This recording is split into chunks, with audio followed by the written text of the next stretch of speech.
मातेश्वरी का वंदन करता हूँ। सर्व मांगल मांगल्ये शिवे सर्वार्थ साधिके शरणे त्र्यंबिके गौरी नारायणी नमोस्तुते। मातेश्वरी हमेशा मेरे भारतवंशियों पर सदा कृपा बनाए रखे और पूरे संसार को स्वस्थ रखे, ये मेरी कामना है।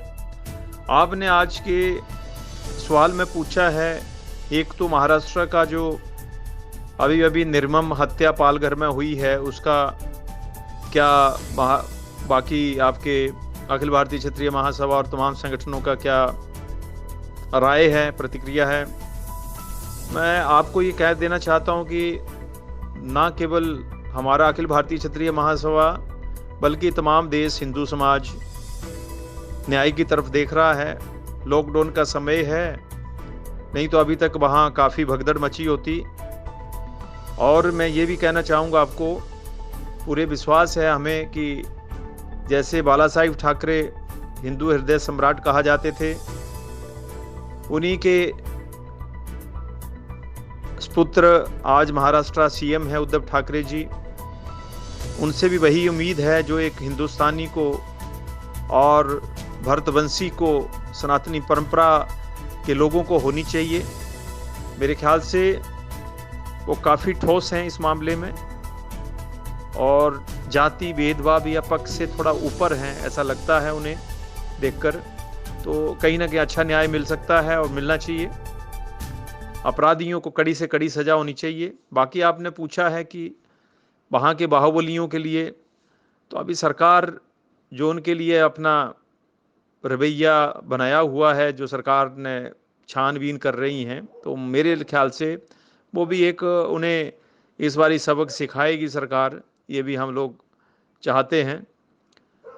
तीसरा आपने पूछा है कि आपके परिवार में पत्नी आपकी डॉक्टर हैं, कार्डियोलॉजिस्ट हैं गंगाराम में, बेटी महाराष्ट्र में भी वो कोरोना पेशेंट्स को देख रही हैं। तो मैं ये कहना चाहता हूँ, और सोशल डिस्टेंसिंग के बारे में पूछा है, तो मेरे घर में सोशल डिस्टेंसिंग बनाना बहुत ज़रूरी है, क्योंकि पत्नी सर गंगाराम हॉस्पिटल में ऑफ ऑन आती जाती हैं, तो हमें वो घर में ही सोशल डिस्टेंसिंग रखना चाहिए।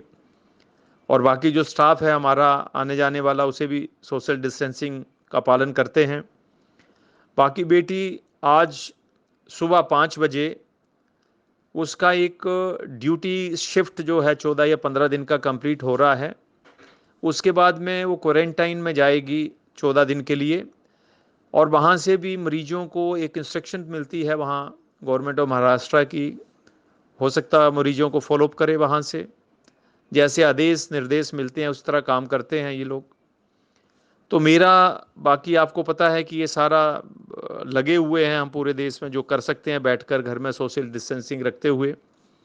तो ये मेरा थोड़ी सी आपको जानकारी। आपने एक और प्रश्न पूछा है कि अभी तक इसका कोई ट्रीटमेंट या क्या विचार है कि कोरोना कहाँ तक काबू में आया है। जो मैंने अपने घर में अपने एक्सपर्ट से, डॉक्टर से और मेरे जो मित्र हैं बाहर, उनसे संपर्क साध के मैंने देखा है, और कोई लाइन ऑफ ट्रीटमेंट नहीं है। सिम्प्टोमेटिक जो पेशेंट आते हैं उनको इसी तरह ट्रीटमेंट, चाहे चाइना हो, चाहे वो इजराइल हो, फ्रांस हो, जापान हो, इटली हो, कोई भी कंट्री हो।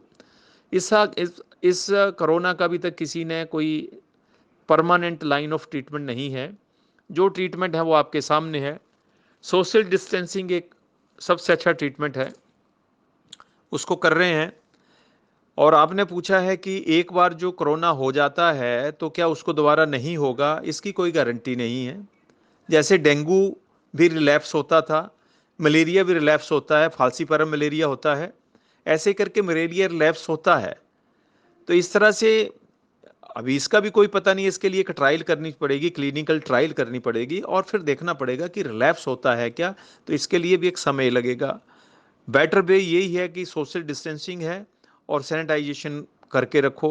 आपने चौथा पूछा है कि प्रधानमंत्री जी और देश के सीएम और संस्थाएं, अब मैं ये कह देना चाहता हूं कि प्रधानमंत्री जी का बहुत ही अच्छा नेतृत्व है।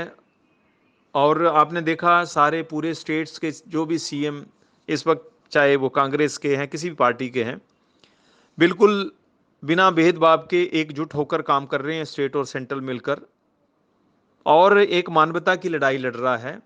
इससे दो चीज़ें हैं कि भारत का जो लोकतंत्र सबसे बड़ा लोकतंत्र है पूरी दुनिया का, अगर मोदी जी सब स्टेट को लेकर चल रहे हैं, जिस तरह राज्य भी साथ में चल रहे हैं, एक दूसरे का मानवता के काम कर रहे हैं, तो ये आगे चलकर, इसमें दो राय नहीं है कि जैसे कोई भी छोटे छोटे स्टेट आपने पूछा है, जो छोटे छोटे सॉरी कंट्रीज, तो ये 15-20 कंट्री मिला दें तो भारतवर्ष की जनसंख्या को पूरा होती है। तो ऐसा लीडर अगर भारतवर्ष को लेकर चल रहा है तो 15-20 कंट्री को और लीडरशिप की करने की क्षमता मोदी जी में है, और आगे चलकर ये प्रमाण हो जाएगा। तो इसलिए एक समन्वय के रूप में पूरे वर्ल्ड के लिए एक दशा दिशा और साथ में मिलकर बड़े अच्छे काम हो सकते हैं मोदी जी के नेतृत्व में, कोई दो राय नहीं। बड़ा अच्छा सवाल था ये आपका।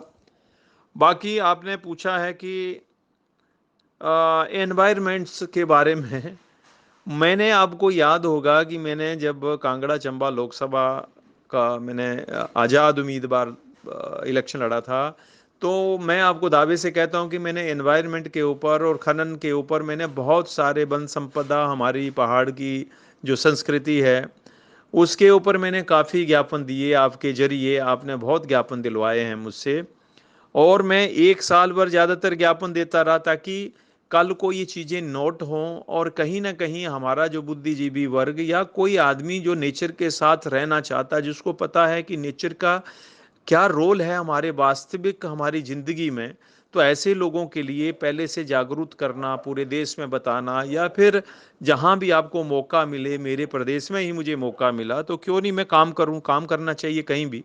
तो मैंने ये काम किया है। आज देखिए, आज हिमाचल प्रदेश के गाइडलाइन बन चुकी है कि वन संपदा या खनन के लिए बिल्कुल इजाज़त नहीं है। मैं बहुत खुश हूँ, क्योंकि कहीं न कहीं से सीएम साहब को मैं बहुत धन्यवाद और मुबारक देता हूँ कि